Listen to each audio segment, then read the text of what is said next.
Kejaksaan Agung bakal memeriksa Menteri Pemuda dan Olahraga atau Menpora Aryo Bimo Nandito Aryo Tejo atau Dito Aryo Tejo sebagai saksi pada Senin 3 Juli 2023.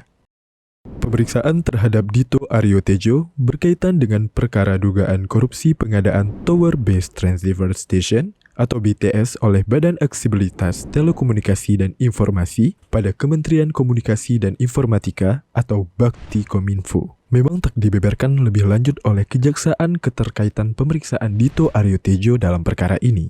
Adapun dengan perannya dalam perkara BTS ini, Kejaksaan Agung masih enggan mengungkapkan.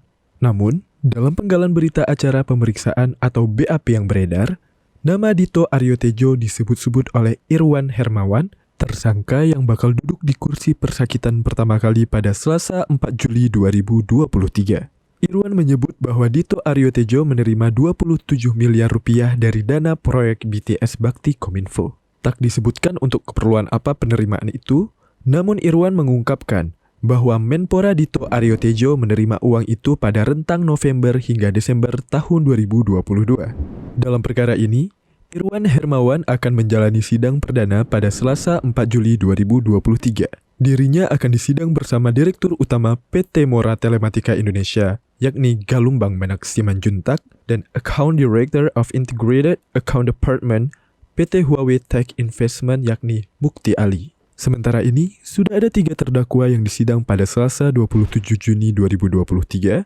Mereka ialah ex-Menkominfo Johnny Chiplet, ex-Dirut Bakti Kominfo Anang Ahmad Latif, dan tenaga ahli Hudef UI Yohan Suryanto.